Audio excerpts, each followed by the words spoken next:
And we're live. Austin Moore, how the hell are you? What's going on? Doing great, man. Just staying busy, working, raising kids, getting ready to move. Life's good, man. How about you? Nice. Yeah, well, I'm trying to not avoid having kids, but I don't have kids yet. I'm still working on the wife part. I'm still working on finding Yeah, that's a a key life part. partner out there. Yeah, yeah. So I'm kind of doing that. That's an interesting thing. I'm definitely at this point where I'm like, hey, I am open, I am receptive. I want to find the woman of my dreams, a partner to live life with and have a family with, and because I'm an entrepreneur, you're an entrepreneur. It's like it's I don't mind being alone. I like being alone because I get to do stuff. I don't have to like worry about what anyone else is doing, no obligations. But it'd be nice to have like a partner, someone to hang out with, someone you can confide in, and all that. So I'm open to that, trying to just come overcome the nerves of talking to that pretty girl that I see sometimes out in the street. A little difficult sometimes, but anyway. So doing that Yes. and the kid, but really my business is my baby, and I know you know a lot about that and businesses and babies, but kind of like business being a baby and growing. So could you tell me a little bit about that? I know you got stuff going on with strategy ladders, and you've kind of got some other stuff going on, but maybe what's up with us as entrepreneurs working our ass off for no money in the beginning, and then just like somehow we just keep going and we just keep doing it. But eventually it's like, man, I'd like to have more free time, and I'd like to really grow this business. I'd like to hire people. I mean, how do we get there? What's the roadmap?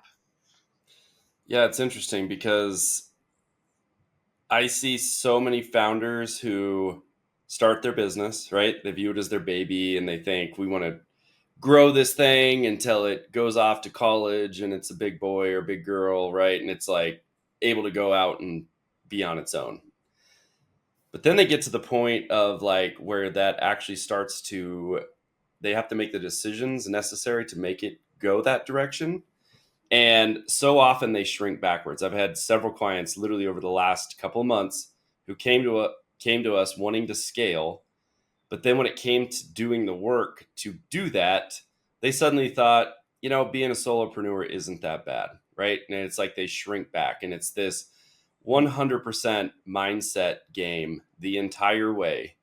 And one of the first mindset challenges that you've got to get through is that decision that you want to actually scale, and then actually being willing to go sit down, do the work, much like Stephen Pressfield talks about in The War of Art, right? Sitting down every day, doing the work, the stuff that you don't like to do. That's usually the ticket to get there. And the roadmap typically for most companies, I would say almost until they're probably at least at about a million ARR, is going to be sales. Like if they can't sell or they're not willing to sell, or they just resist sales, they're going to have a very difficult time. And getting out of your comfort zone and being willing to go push on sales just super aggressively is the roadmap to getting to that initial first, million in ARR. And once you get to there, things change, right? Operations change. You've got to start hiring. You've got to start, building processes. You can do that along the way, right? But a lot of it starts to change when you get to that level. And so I would say sales is honestly the key to getting to that point. Well, I hear you, Austin. And it's easy for guys like us because we're ridiculously handsome and charming, and we can work all day and do sales. But what if you suck at sales as a founder? Then what are you supposed to do? So it's interesting because some of the most successful sales people that I worked with in my career didn't start that way, right? I think the key to that is realizing that sales is a skill just like anything else. There's this common misconception about sales that people are either born a salesperson or not, right? And it's just wildly untrue.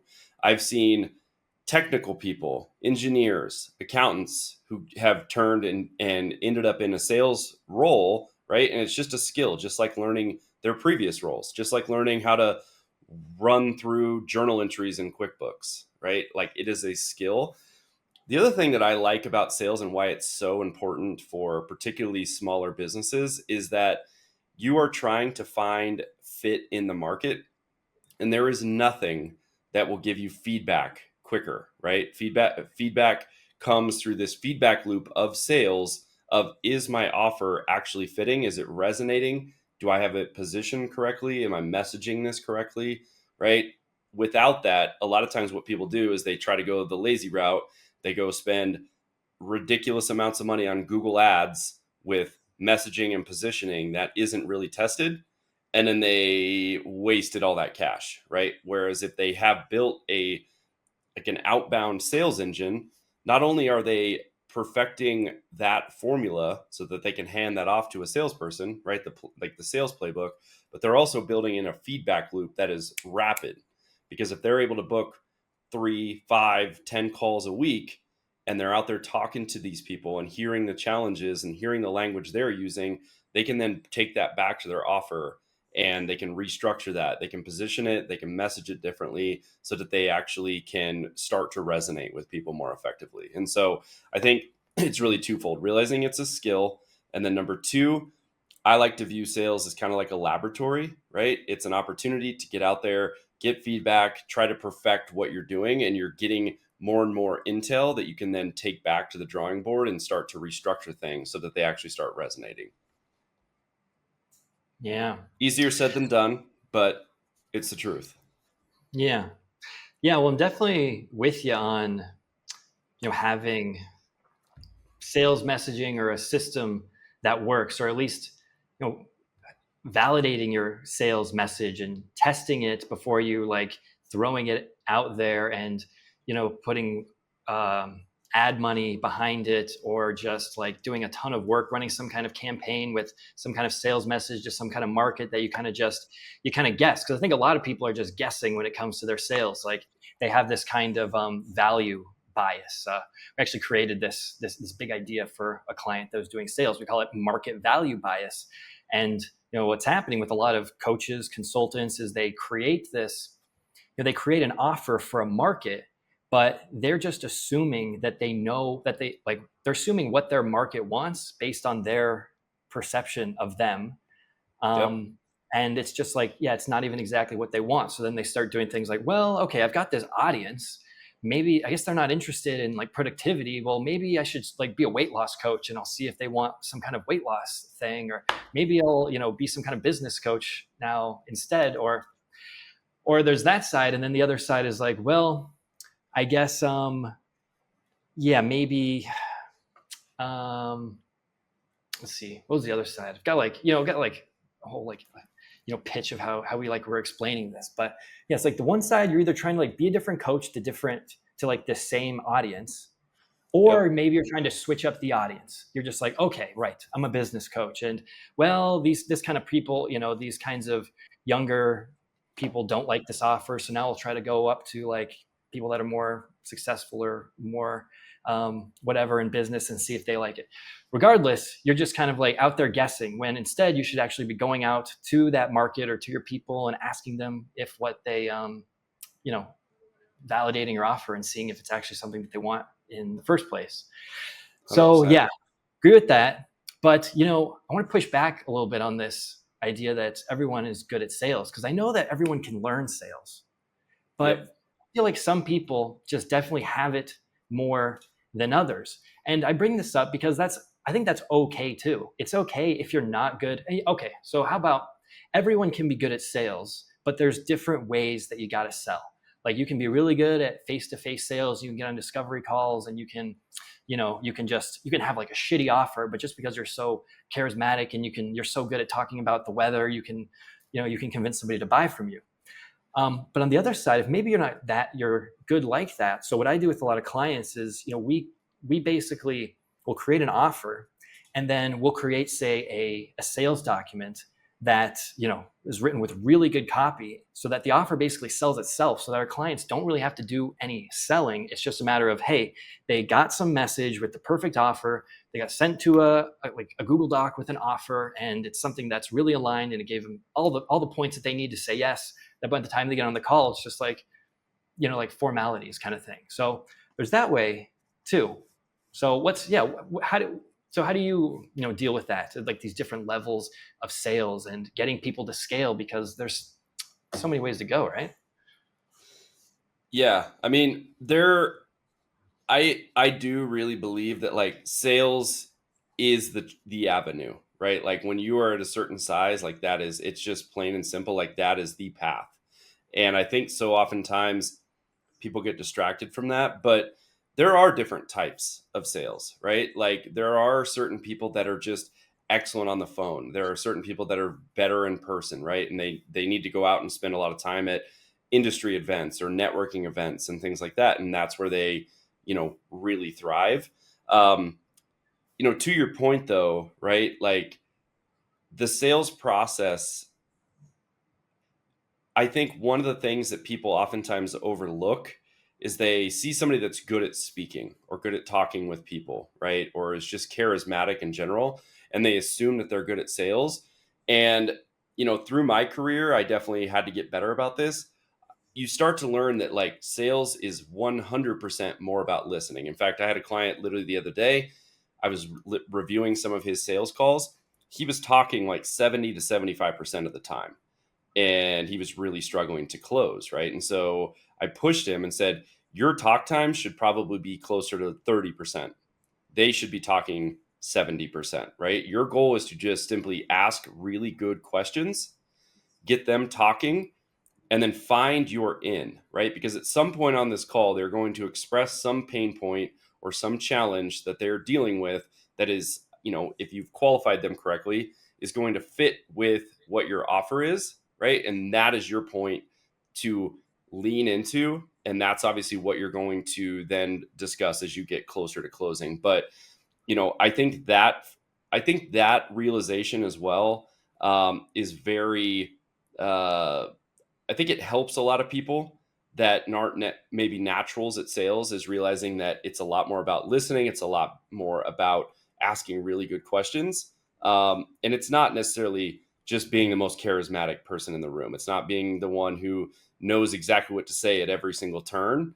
It's asking great questions, getting them to open up, getting them to share a challenge, and then being able to talk to them about how that challenge and that transformation that you provide, right? Um, is Mm. being able to align that to their specific challenge.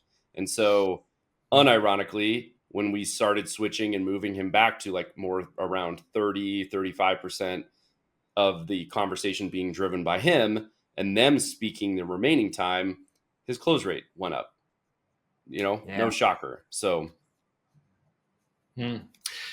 Man, can you tell me about your question asking philosophy framework, like how you think about asking questions? Because I agree, when I first started, I always just saw myself back in the day as just kind of middle of the road kind of kid, nothing special about me. And I wanted to be like cool, and I wanted to get along with people, and I wanted to do all that stuff.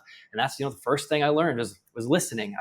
I just realized that if I talk to people and I just listen to them and ask questions, I could barely say anything. The next time I see that person, they'll be like, "Hey, Ryan, what's up? How's it going?" It's like, man, so true. I didn't say anything.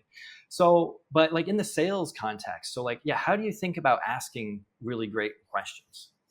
Yeah. So, it's funny because there was a line I used to say, because in my previous industry, right, in the staffing world, there was a sales component on each end. You had to sell into the organization that was hiring, and then you had to pretty much sell the candidate on your particular opportunity.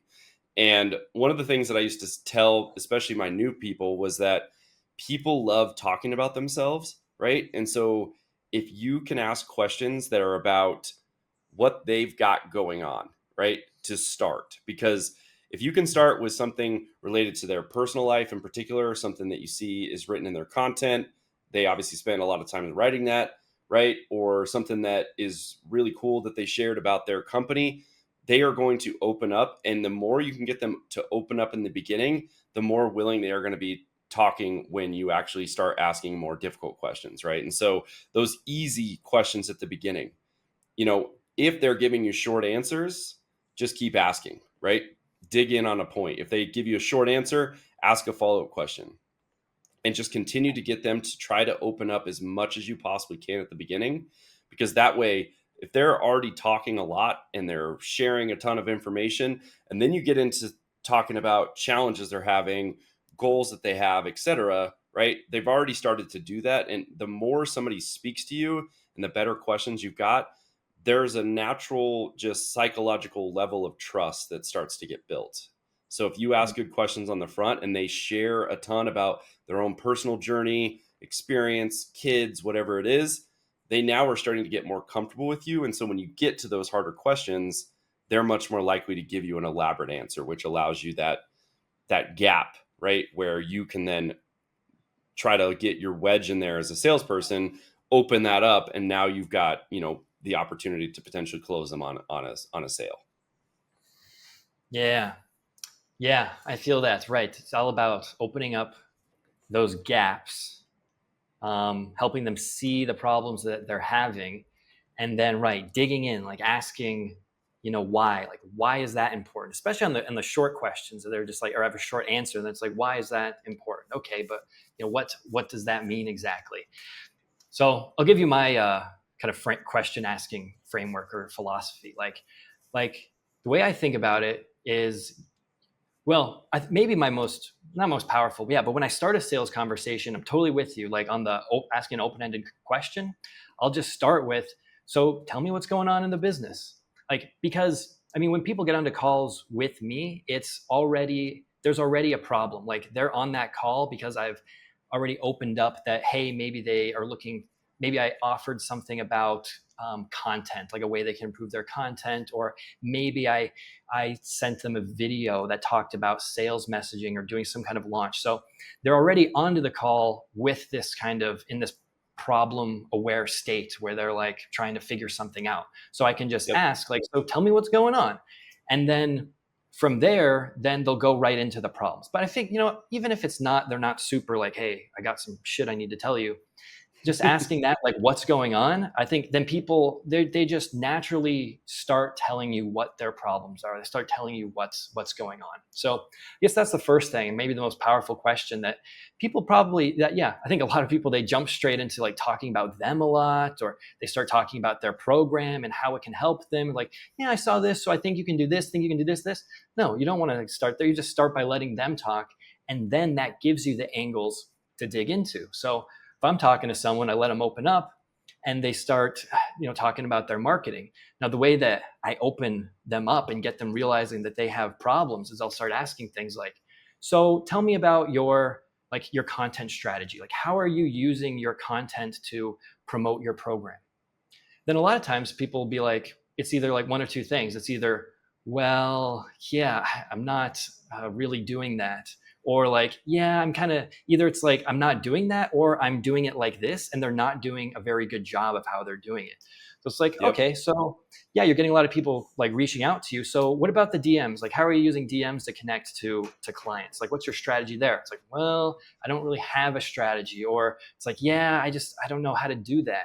So all of a sudden, so I'm asking them questions. I'm telling them, what the answers are basically. And then they're themselves saying that I don't know how to do that. Or if they are doing something, I'll tell them a bit about how they could improve it, or how I would do it. And then we get to the end of the conversation. It's like, and then I just lead it right into whatever offer I want to sell them at the end. So yeah, it's fun. It is an art. It takes practice. The first thing to overcome, just like you said, I've had clients that they just talk about themselves and that stuff right away. And that's kind of like a whole nother level of sales. Like, first you just have to realize that you got to listen. Then once you can listen, then you can learn how to ask the right questions. 100%. I couldn't agree more. And I think that, there's a couple things that I always try to strive for, right? If I can show them that there is a knowledge gap, that's very powerful, because now they know that there is already something that I can teach them. And the other thing that you want to get into too, right, is like the emotional side, the mental contrasting of where they're at now and what their goal is, right? And being able to really illuminate that gap and show them essentially how to get there, right? And how to get there is obviously whatever you're offering, if it fits, of course. Um, but those are definitely the stages, right? Learning that you need to listen, being able to start to guide those conversations, and then really starting to be able to tap into those two areas, the knowledge gap and then that emotional side where you're starting to show them that gap between where they are and where they want to get to and how to get there. Hmm. Nice. Yeah, that emotional journey. Like that's something that I suggest a lot, especially on like sales pages or for somebody's just for their offer in general, is if you can take, so a lot of people, they have an offer but they don't do a good job, especially on a sales page, of showing somebody how their method or their framework or their system is going to get them from the problem to their desired solution. It's kind of like they'll have maybe 8 different things. Like module 1 is about your mindset, module 2 is about content, module 3 is about this. And there's all these disjointed kinds of things. But what would make Yep. it better is if you make your what you're offering into a framework or into a method where you can say the first thing that we work on is the mindset, and we're going to do this, this, and this using my XYZ kind of method, and then you're going to be feeling like this and you're going to start thinking like this. Then once that's done, then we can inject that personality into your content. We start creating a content system where you're consistently putting things out. Now you have some people that are starting to trickle and reach out to you. Then or maybe that's just the personality getting started. Then we start scaling that and systematize it. Then you have more people reaching out to you. Then we start adding these other things. So then all of a sudden somebody's reading that, or you're explaining how your method works, and they're actually seeing themselves like using what you have, literally visualizing and be like, oh, okay, like that could work for me. That sounds pretty good. Yep. And that's just a key thing I see a lot of people that are missing. So I've been doing a lot of like outreaches to potential clients that have sales pages, and that's what I'll do. I'll like look at a sales page and say, okay, header we can change here, lead here, and it's the unique mechanism. It's like, do you have what is different and better about your stuff? And if you just have those 8 modules with the same generic things, it's nobody out of the million other coaches, consultants out there, nobody's going to look at you that doesn't know anything about you and really want to just even reach out for a call. So 100%. And to bring that full yeah. circle, that journey, that language that you can then use on that sales page, you can gather that more quickly than any other way by getting on calls with people and selling, right? And that's why I love the feedback mechanism that sales really provides. Yeah. Hey man, can we go back to where you talked about, you had those couple clients that they were, they said that they're ready to scale, but then they were like, no, I'm okay just being a solopreneur. So, I mean, that's, I guess that's fine and all. Maybe some people is it that some people aren't cut out for it? Is it that some people, they don't understand that they can do it? Does it take a certain kind of attitude? Like, what have you seen in your most successful clients, one that pushed that actually take that step? Like, what do those people do differently, or how do they think differently than those clients that didn't go Yeah. forward? So it's funny because I think a lot of people, when they first start, think, I want to grow this, I want to scale this, I want to, whatever their goal is. There's entrepreneurs come in a variety of flavors, right? Some like the prestige, some like the financial, some want the time freedom, right? Like there's a variety of kind of what people are looking for through the mechanism of their business. And a lot of those folks, when they decide they start and they want to scale and they're super excited and it's got the novelty of starting something new, right? Everything seems great. And they're thinking, they see this business running by itself in 3 years and they're, just kind of managing at a very high strategic level. But then what happens is a lot of times they get started, right? And they realize that they've got to wear 35 different hats. They've got to go cut out 2 hours a day to go just sell. Like that is what they want to do.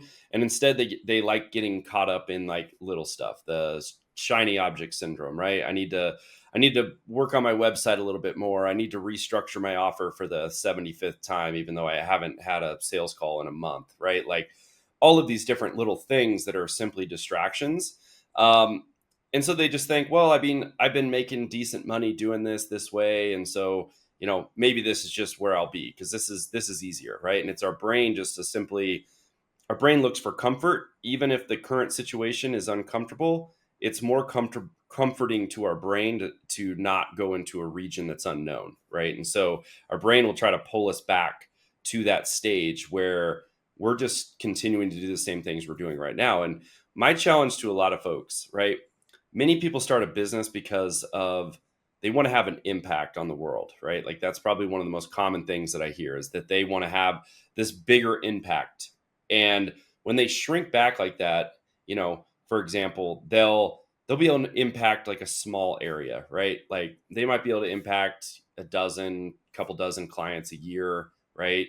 Maybe if they're working in a local market, they'll impact the Denver metro area doing that, right? But if they really want to have an impact, they have to shift their from being like a service and being a solopreneur to being a solution and being able to productize that so that they can hire people in and train them and really be able to scale that so that they can actually have the opportunity to actually impact a hell of a lot more people than just the small amount that they're going to be able to do as a solopreneur. And when I push back on a lot of people and kind of give them that perspective, a lot of times it does change their thoughts and say, that is the other analogy I like to give is, you know, a lot of times people build a small solopreneurship business. And one of the things that we like to say is if you're running a service business, your business is your offer.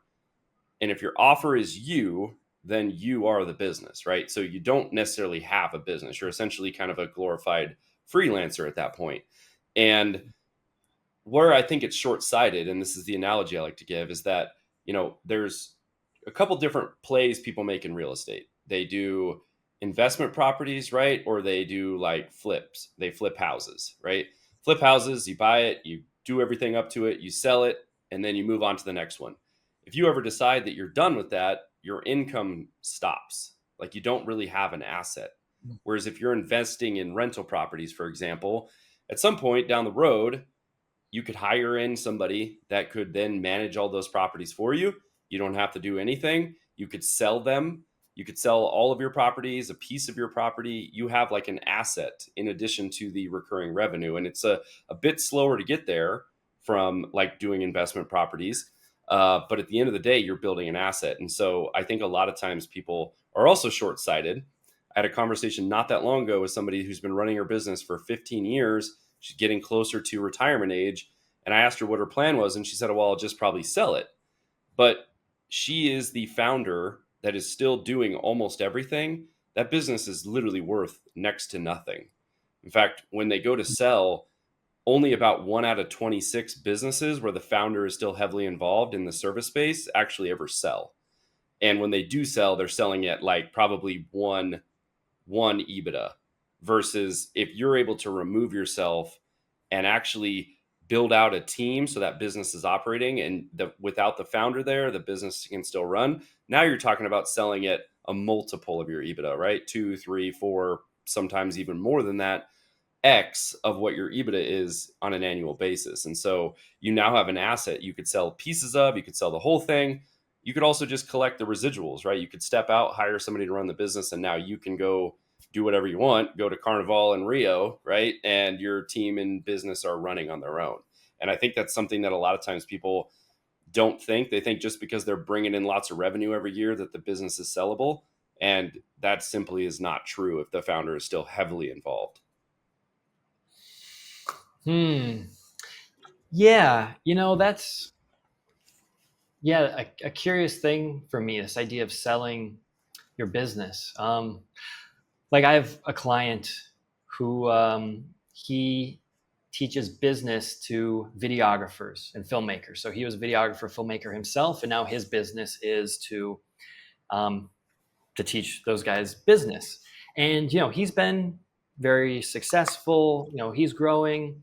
But when I first started talking to him, that was his goal. His goal was to grow the business and sell it. And when he said that, I was like, what's kind of interesting? Like, why? What do you mean, like sell the business? Like, that's not really something I ever thought about for something like someone like him, like a coach or a consultant. He's like, yeah, I Right. want to hire a bunch of coaches. I want to grow it. I want to sell it. It's like, okay. These days, he doesn't want to sell it. He said, well, no, I like coaching. I want to be in it, and I just want to coach and be in this business. And if I sell it, whatever. So I'm wondering, one, you grown an 8-figure business. You also suffered from burnout. Is it worth it? And can you tell us about that process a bit about your story? And can you remind everyone else except for me what EBITDA means? So EBITDA is basically going to be your earnings, right, minus taxes and some other things, right? There's a formula that you're going to calculate your EBITDA, and it's basically a value. So you obviously have like your top line revenue, right? You have profit.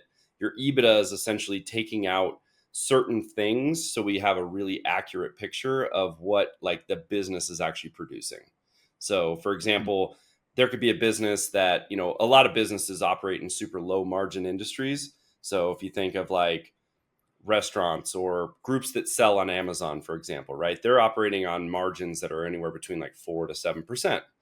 Restaurants are like 3%, right? And so their EBITDA is going to be much smaller. They might be bringing in $100,000 a year or $100 million a year, but their EBITDA or their profit, right, is going to be much smaller. And so if you're looking at like evaluating a business and what its actual value is, that's the number you really want to look at, because it's going to show what is the profit on this, right? I'm not going to buy a $100 million grossing business for $300 million if really my profit and the ability I'm taking out of it is only like, let's say 10,000 a year, right? That would not be worth that much money because it would take me forever to recoup that. And so those are typically numbers that like accountants or finance people are going to run, but it is something that is considered when you're looking at purchasing a business. It's one of the key metrics that you're going to look at to really value that. And so, yeah, so as far as like the story, so I got tired of having a boss was really what happened. And so I just decided to start a staffing company with a guy that I used to work with. Um, it was 2019. Had some early success. Things were going well. I was actually ironically working part-time as a consultant for an executive coach as I was trying to get that business going. And then COVID hit, and overnight, everybody stopped hiring. All of our consultants that were out working got released. And so we basically went from doing, I can't even remember what we were doing. We were doing something like 20,000 a month or something like that to zero pretty much overnight, And I also got laid off from that consulting gig. And so my back was pretty much against the wall. No one was really hiring at that point. And so it was basically like, well, I guess we got to grow this business or something else. Right. And so started just selling my face off. Ended up landing a couple key clients. We had to pivot a bit to kind of do that type of work. But it was really what started getting us back off the ground. Had a ton of success there, started hiring, started to grow our team, opened up some offices in some other places in Tampa Bay. We had a small team down in Scottsdale, Arizona as well. And then our primary team here in Denver, having a ton of success. I was going through some personal challenges at the time, including a divorce, and I became a father as well. It basically became a full-time father. And I was also starting to have some challenges with my business partner. And I just knew it was time to move on. I remember a very vivid moment. My daughter was jumping on my bed. I was there with her all by myself, and I was looking at her, and I was just so burnt out. I was anxious. I was just not in a good spot, primarily just because of those two challenges I just mentioned, the issues with my business partner and the divorce. And I remember just looking at her think, man, I'm never going to be able to like, if something happened right now, I couldn't take care of her to the best of my ability. And so that was the moment that I decided I was going to sell my portion of the business and exit. So I ended up exiting. And I would say the lesson from that, though, I see this so often. There's really two sides to the business partner conversation. Number one, I see a lot of people. Those Um, balloons. oh, dude, it has That all was kinds weird. of funny ones it can do. Um, my daughter loves them, so I leave it on. But there's really like two pieces to the business partner conversation that I think are extremely important for people that are listening. If you're going to start a business, so often there is a bit of a lack of confidence. And I had this exactly, right? I was a domain expert, but I had never started and grown a business successfully before. And so instead of just doing it myself and figuring out it along the way, I ended up deciding to partner with somebody that could help me, right? He had some experience doing that. And had I just done it on my own, I know I would have been able to accomplish the same amount, if not more. But it was because of that lack of confidence that I decided I needed a business partner. Now, there are benefits, right? The accountability, the additional person there to help, the, they have another Rolodex and book of business that they can bring in.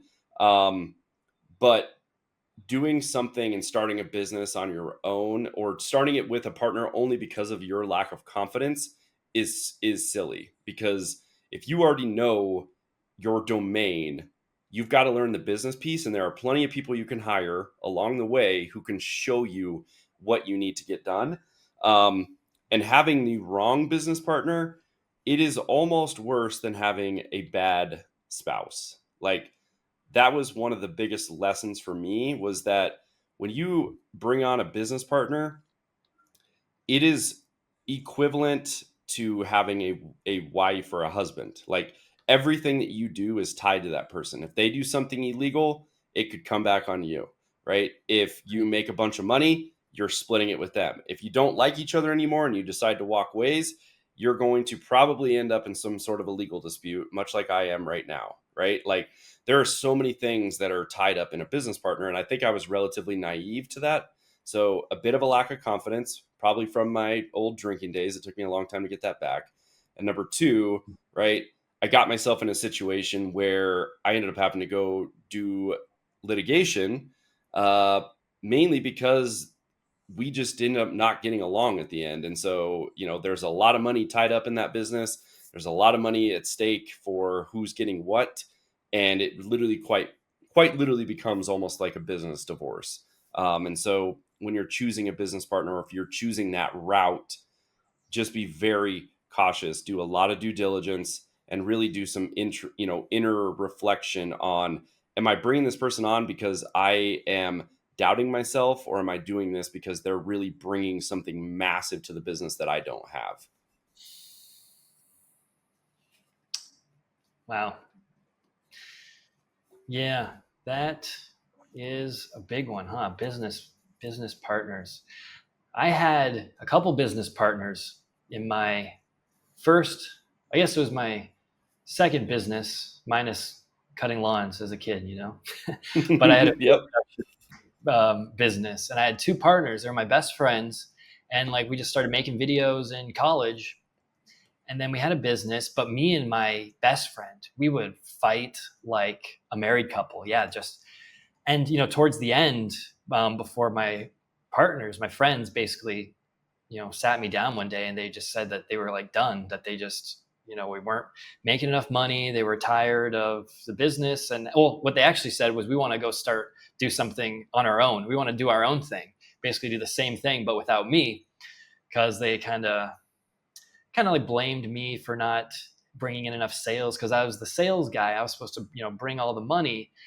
But, the other hand, I asked them to help me more than a couple times. And at the time I was like, yeah, I guess it should be me. And like, they can't do it. But I'm like, guys, I need help. And, they weren't willing to help. They're like, no, it's you. You got to do the sales.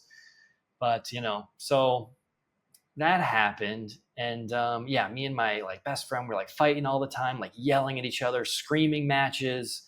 And then our other partners just kind of like in the middle sometimes, like just sitting at the computer while we're like going back and forth. And it was just, yeah, it was horrible. But we're like friends, that's what made it really difficult, is we were all best friends.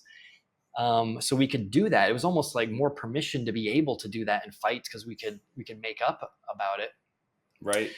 Um, yeah, but it just didn't work out. Yeah, man, looking back, I could have done such a better job with sales. Back then, I was just like, okay, we've got these nice videos and we're just going to charge $2,500 for one of these videos. Maybe we do a little less, maybe a little more. I would spend like an hour thinking of like a pitch of like for like one person. I was just like going through every single possible objection that could happen in my mind, thinking about their business. And like sometimes I'd call and they wouldn't even answer the phone or like never get back to me. And it's just like, oh my God. So I was moving way too slow, and it's I've learned a lot since then, thankfully. But Yep. yeah, it was worth it in the end.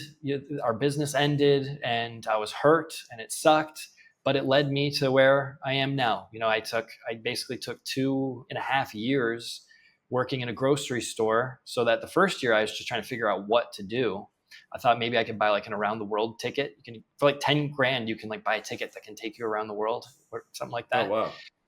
I think just for the flights, and I thought, oh, that could be cool. I want to do that. I want to travel. So, but then I started doing some copywriting, then fell into, oh shit, I've been doing marketing for a long time. I got a degree in it. I've been doing it with my business, and then I had a couple other jobs doing marketing. Okay, and then yeah, so then it led me to this and being in Rio, and you know being a degenerate out here. But it's been good. It's been all positive, all net positive things.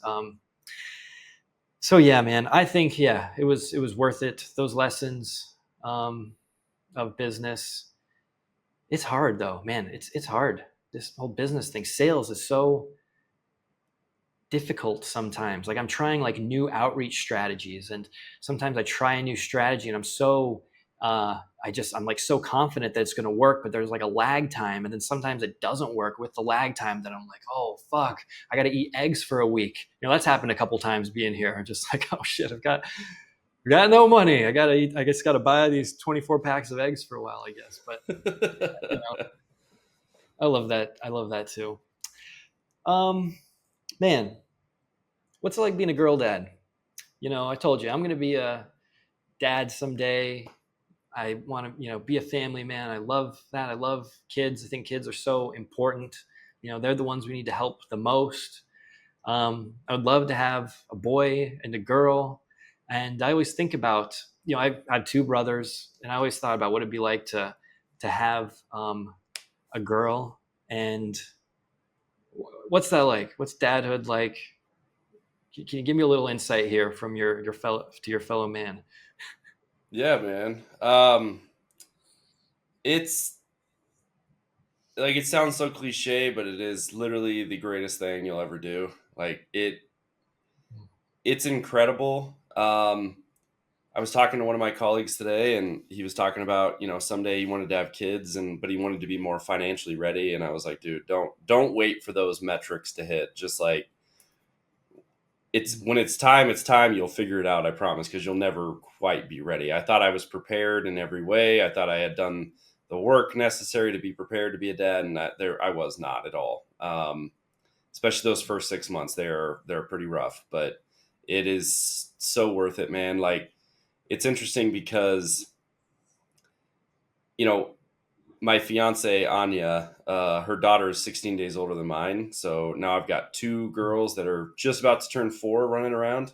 Um, but man, it is like it's wild because it is so hard some days. You don't feel like it. You're tired. You're frustrated, whatever it might be, and you still got to be a parent. Especially, I've been a single parent for the last couple of years, and there's no one else to help you, right? Like it's on me. When she's here, it's just me and her, and like it's tough because there's no one I can like tap out and who can come in and help. And so, just making sure that I can show up for that is has been something that I've had to really learn over the last couple of years. Um, but man, like the moments that you get with them and seeing them figure things out and seeing them learn and seeing them, all the funny things that they start to do, Like it is just, it's wild. You never think that you would have like a best friend who's a 3 year old, but you do. Like you almost have this like relationship with them where, you know, they're obviously like a toddler, but it's the craziest thing because it's like she knows me as well as anybody and I know her that same way. And it's just, it's incredible, man. Like Monday afternoons, it's just me and her. I usually cut off my calendar at like 1 or 1:30 in the afternoon, and her and I just go out and like do whatever, just go play. And it's the greatest thing you'll ever do, man. It is the wildest journey. It's freaking hard sometimes, but like, you know, it's also amazing. Wow, man. Yeah, I've never heard that before, that your 3-year-old could be your best friend like that. You know, I've always heard about, yeah, your partner could be your best friend, but yeah, having like your kid, but that makes so much sense, right? That you're like, because you're talking to this little person, you know, like they're a person and you're just, you know, spending all day doing stuff. Yeah, and you're playing and you're seeing, you know, they're taking care of you and you're taking care of them. And what a fun relationship that must be. Like, the closest I am now is my cousin's daughter, this little Gabriella, and she is 4 years old, and it's like I really love her. She's so cute. She is so wild. Like she is a hurricane. She's just like touching everything, jumping off of everything, and like jumping on this person and off this thing. But you know, she's so sweet too, like so nice and so cute. And I see her like, oh, Gabby, like I don't think like I've ever seen like a cuter kid. And then I said that to my cousin, and she says, "Oh, well, just wait until you have one of your own. You know, then you'll really know." And yeah, I'm really, yeah, excited for that. But yeah, too, right? This idea of you just don't know, you can't ever be ready. I mean, I've thought about that, about having, you know, finding a girlfriend to be wife and a kid. I'm like, yeah, I really want to have things set financially and time with business and all of this stuff. But but and it's that's like never gonna really happen, and I shouldn't close myself off to everything. Sometimes I make excuses for not doing things because it's like, well, I got to do stuff for the business and get things ready and be in this place that I envision myself being. And I know that's important, but I don't know how did you like meet your wife and your ex-wife, and now it's Anya. What's your fiance's name? Yeah, her name is, I call her Anya. She's Russian. Her name is actually Anna, but Anya is like the Russian version of that. So that's what I call her. My, Yeah, yeah. yeah, we both had the girls at the museum, and our daughters were both playing in this like water area. It's like this like fake raised river that they can like float boats down. It's got all these little spray things, and my daughter kept pushing on this little like faucet that was spraying. She kept pushing on it, and it was spraying these two girls standing to my left. So I just looked over and I was like, I'm so sorry. I was like, Lila, you know, quit doing that. And then I looked down and I was like, wait a minute. There's this like really good looking girl that I think was looking at me. So I looked back and we made eye contact. And then our Mm. girls kind of started playing together, and you know, they walked away and were kind of like, you know, playing whatever, and her and I just started talking. Um, Nice. they ended up kind of going their separate ways, and then same thing that you were talking about earlier. I was sitting there going, man, like you've got to ask for this girl's number, you know, and it's always a little nerve wracking. Um, and you know, they close that exhibit every 2 hours to clean it because, you know, kids are germ factories, and so they closed it, and her and I walked out, and ironically, uh, all of our stuff was parked right next to each other, and so I had the chance to ask her number, and that was like a little over 2 years ago. And Mm. yeah, man. Nice. How did you know if that she was single? How did you like you find that out? So we started talking, and yeah, she honestly just brought it up, which was for me kind of a telltale sign that she was Good sign. interested. Yeah, she told me Nice. she had just moved back to Colorado, and you know, she was in a previous marriage too that unfortunately didn't work out for her. Fortunately for me, it didn't. But like told me that. And yeah, so figured she was single since she told me that. Yeah. Nice, man. Yeah. Sounds like the perfect situation then. Just like kind of meant to be, natural, just yeah, the kids. And then of course, yeah, you talk, your kids are playing together. So you talk together, see what's up. And then it's just, hey, she was obviously interested in you because she brought that up being single. And then hey, you can continue the relationship. That's cool. Yeah, I That was love it, that. man. There's times, yeah, like sometimes there's people that I don't know, I think, oh, I should have said something, but then it's not, and then it's just like whatever. But then sometimes, like yesterday, I was in this the break kind of, I'm working at this co-working space, and there's this one really cute girl that I saw that walked down while I was on the phone, and I like went to get a coffee kind of near her, but I didn't say anything. I always think of something to say like after the fact, but I didn't say Oh, anything totally. then. And then I was like, ah, damn it, I kind of fucked that up. God, you're gonna be single and you're gonna die alone, Ryan. Good job. Classic inner But critic. then, classic, yeah. But then like 10 minutes later, a different girl walked in, and then she looked right at me and said like, "Hi, like boa tarde, like good afternoon." I was like, "Oh, hey, how's it going? Hey, you're here. Where are you from? Oh, Carnival. Hey, let's exchange numbers. Let's go to this thing later." And then it was just like super natural and easy. So sometimes that happens too. But Yep. It's yeah, good, man. It'll yeah, happen. yeah. All right, man. I just want to ask you one more question to wrap this up. Um, What do you think is the biggest? Well, it's just what's the biggest factor to success in terms of kind of entrepreneurs like us? It can be anything. It doesn't have to be a business thing. It could be a life thing. Like what's your what yeah, what's that thing? What's that success secret that we need? I I would say there's like kind of a blend of a couple, right? Being able to relentlessly focus is 100% key because there are a million ways resistance will show up. This is another call out to Stephen Pressfield's The War of Art.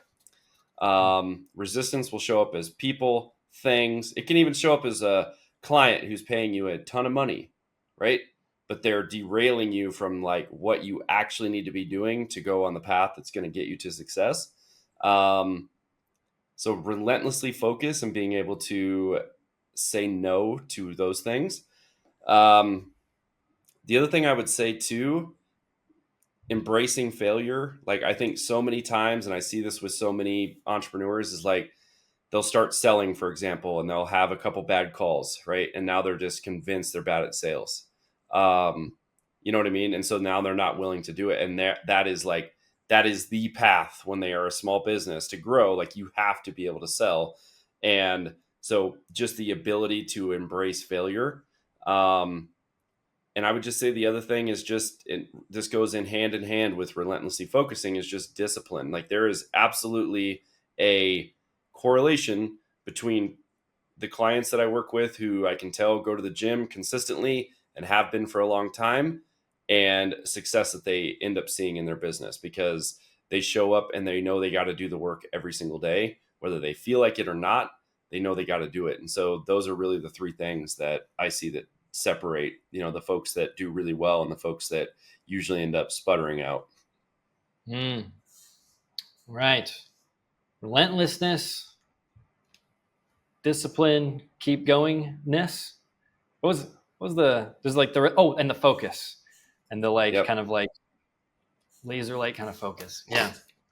Yeah. It's funny you bring up the sales call thing. My very first sales call, I'm excited about it. I get on the call with this guy and he's like, his camera is like way down low and he's like standing at his desk looking off screen at his computer. And I'm like asking this guy questions and he's like basically ignoring me, kind of like looks over like, hey, what's up?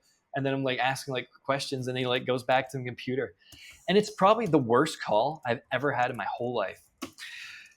And it was the first one. So yeah, if you have a bad call out there, guys, just keep rolling with the punches. But Got all right, to. Austin, thank you, man, so much for this chat. It's You got been awesome. Let's do it again sometime soon. Let's do it, man.